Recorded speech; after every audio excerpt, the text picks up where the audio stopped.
The Lord be with you.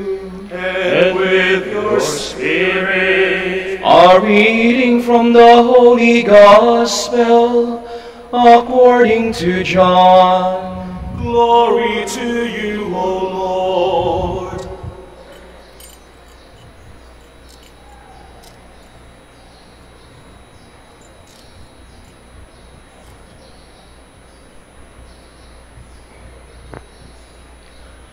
On the first day of the week, Mary of Magdala came to the tomb early in the morning, while it was still dark, and saw the stone removed from the tomb.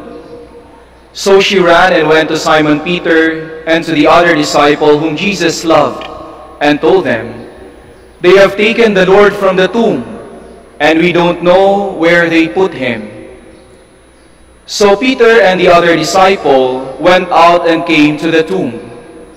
They both ran, but the other disciple ran faster than Peter and arrived at the tomb first. He bent down and saw the burial cloths there, but did not go in.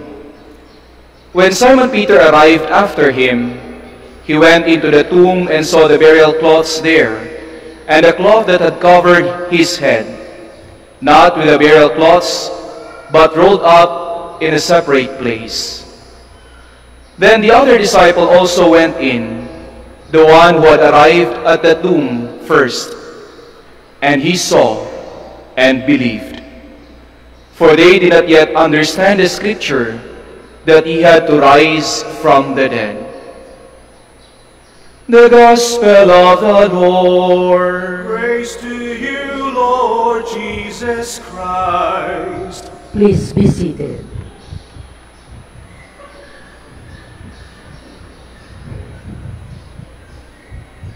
Magandang umaga po and welcome to Minor Basilica, Our Lady of Rosary of Manaoag. Happy Easter!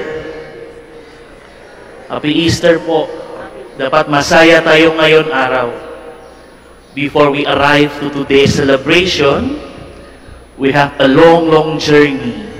Simula ng Thursday, Friday, yesterday, and today. Some of you, I believe, you wake up early in the morning and enjoy the celebration of Salubong. Mga kapatid, mga kaibigan, today the Lord is resurrected. But I will invite you to see what happened to the disciples. The Gospel today capture what happened to Simon Peter and John. I cannot imagine these past 4 days, simula ng Thursday, sunod-sunod nangyari sa kanila. If you join the celebration of the liturgy of the Easter Triduum, you can see what happened. Sa Friday, nakita natin, sama-sama nila have the huling hapunan. They eat for the Passover. Masaya pero malungkot.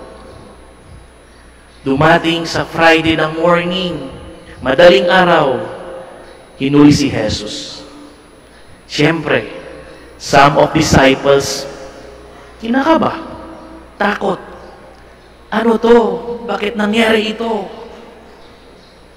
Nakita niya, yung teacher, yung kala nila very powerful, yung kala nila will save the world, now hanging on the cross.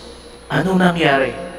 Lahat mga disciples, aksi-alisan, takbo sila. Yesterday, when we celebrate the vigil, saan yung mga disciples?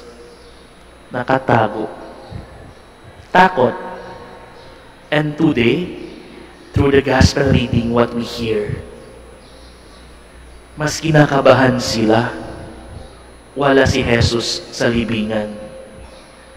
If I in the position of Peter and John, yung tanong ko, ano ba? Walang katapusan? Nagulat na kami. Yung isang teacher namin napatay sa krus, ngayon nawala sa libingan. Ano ito? Ganyan sa buhay natin mga kapatid minsan. Kung sunod-sunod may problema, hanap natin, saan si Lord? Saan siya? Kala ko, He will help us. Kala ko, they are here, He will hear for me. Wala. Ngayon, Peter and John experience it. Wala si Lord sa libingan. Kung ako yan, iyak lang ako. Kung ako lang, I questioning, where is the Lord? Pero nangyari, hindi wala si Lord. Nandyan siya. Alam niya. The disciples not yet understand. Yes, they experience when Jesus raised Lazarus and Jairus, the son of Jairus. But now, they experience the resurrection. Wala sa isip nila, ano yung resurrection?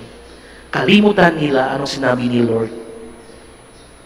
Pero today, they first experience, the faith experience of the apostles.